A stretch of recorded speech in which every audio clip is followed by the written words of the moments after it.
ചെറുകിട cable TV. സംരംഭങ്ങളെ തകർക്കാനും കോർപ്പറേറ്റുകൾക്ക് കടന്നുകയറാനും അവസരമൊരുക്കുന്ന KSEBL നിലപാടിനെതിരെ cable TV. ഓപ്പറേറ്റർമാർ പ്രതിഷേധിച്ചു.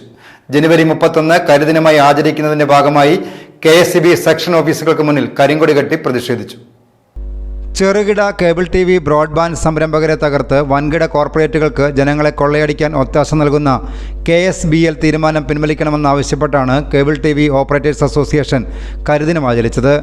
COA ചെറുപുഴ മേഖലാ കമ്മിറ്റിയുടെ നേതൃത്വത്തിൽ KSEBയുടെ പാടിയോട്ടുചാൽ ചെറുപുഴ സെക്ഷൻ ഓഫീസുകൾക്ക് മുന്നിൽ കരിങ്കൊടിയും ബാനറും കെട്ടി പ്രതിഷേധിച്ചു.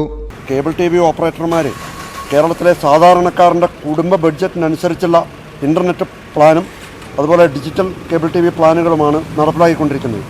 5G മോഡമടക്കം സൗജന്യമായി നൽകിക്കൊണ്ട് ഇൻ്റർനെറ്റ് പൗരൻ്റെ അവകാശമാണെന്നൊരു മുദ്രാവാക്യം മുറുകിപ്പിടിച്ചുകൊണ്ട് വ്യാപാരി സൗഹൃദവും വിദ്യാർത്ഥി സൗഹൃദവും സാധാരണക്കാരൻ്റെ കുടുംബ സദസ്സുകളുടെ സൗഹൃദവും കൂട്ടി യോജിപ്പിച്ചുകൊണ്ട് മുന്നോട്ട് പോകുന്ന ഈ ബിസിനസ് സംരംഭത്തെ ആരൊക്കെയോ പേടിക്കുന്നുണ്ട് എന്നുള്ളതാണ് KSEBയുടെ ഈ നടപടി കൊണ്ട് ഞങ്ങൾക്ക് മനസ്സിലായിട്ടുള്ളത്.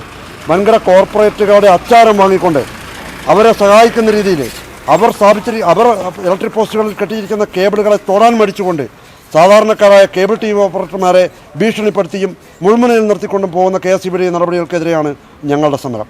മേഖലാ president P. Suresh, secretary NS Santhosh, M. Rajesh, Sebastian Joe, KK Jadeeb എന്നിവർ പ്രതിഷേധ പരിപാടികൾക്ക് നേതൃത്വം നൽകി. തീരുമാനം പിൻവലിക്കണമെന്നാവശ്യപ്പെട്ട് KSEB അധികൃതർക്ക് നിവേദനവും കൈമാറി. News bureau, Cherupuzha.